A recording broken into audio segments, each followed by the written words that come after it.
This is a military base, an air base in Honduras. It's about 50 miles from the capital of that country. It's called Sotocano.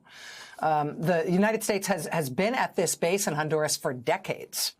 The largest U.S. military task force in Central America operates out of this base. This is the base where U.S. presidents and vice presidents have flown into and been received by Honduran officials for more than 40 years.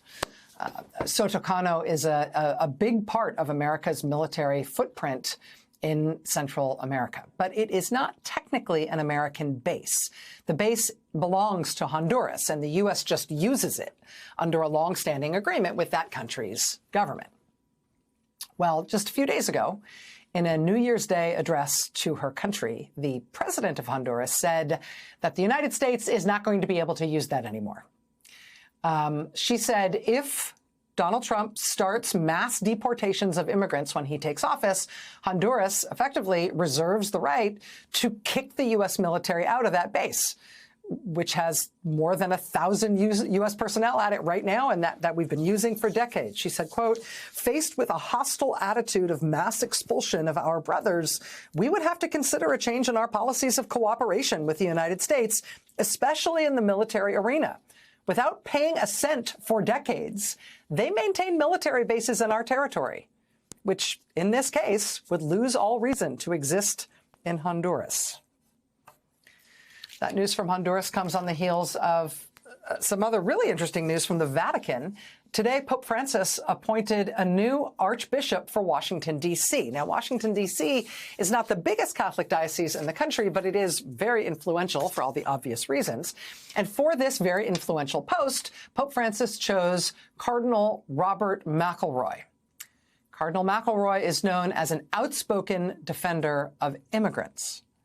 In 2016, for example, after Donald Trump was first elected, McElroy said if the new Trump administration was going to embark upon the pathway of massive deportation, then, quote, the Catholic community must move immediately to wide-scale opposition, and we must move with the same energy, commitment, and immediacy that have characterized Catholic opposition on the issues of abortion and religious liberty in recent years.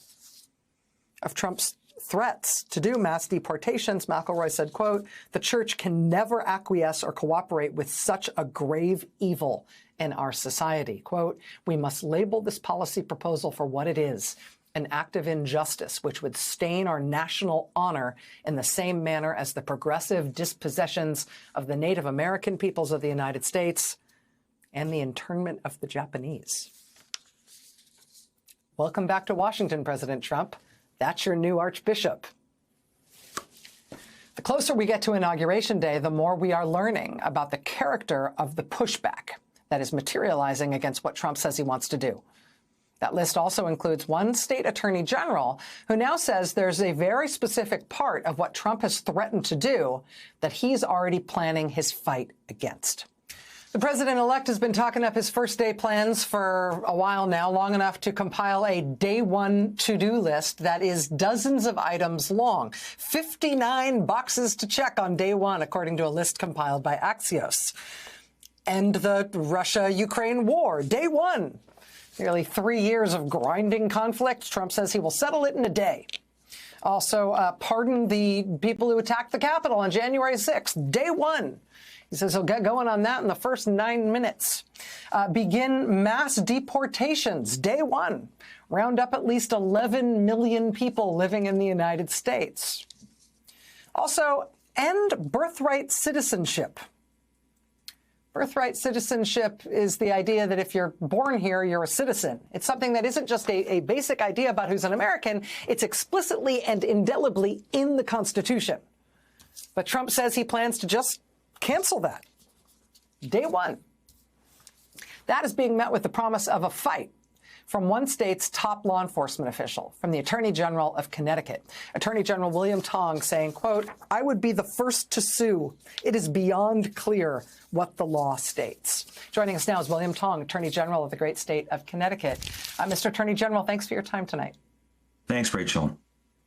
So what was it about this day one pledge, this birthright citizenship pledge that Trump is making that grabbed your attention? Well, it's very personal for me and millions of Americans. Like millions of Americans, My parents came here with nothing. My dad had 57 cents left in his pocket, to be exact, when he arrived in Hartford, Connecticut. They opened a Chinese restaurant, and when I was born, they were not yet citizens. I was the first American born in my immediate family. And in one generation, I've gone from working with my parents in our hot Chinese restaurant kitchen to being the attorney general of our state. And that was all made possible by the right of my birth, the right to be an American citizen, a right that's given me an opportunity to have the education, the employment opportunities, the jobs that I've had that have given me the opportunity to run for office. It is the enduring promise of America. It's what Ronald Reagan referred to, birthright citizenship, as a part of our essential character, and it's core to the American dream. Trump seems to think that he can undo it with some sort of executive action, despite the fact that birthright citizenship is in the Constitution. How do you expect this fight to unfold if he tries to do what he says he's going to try?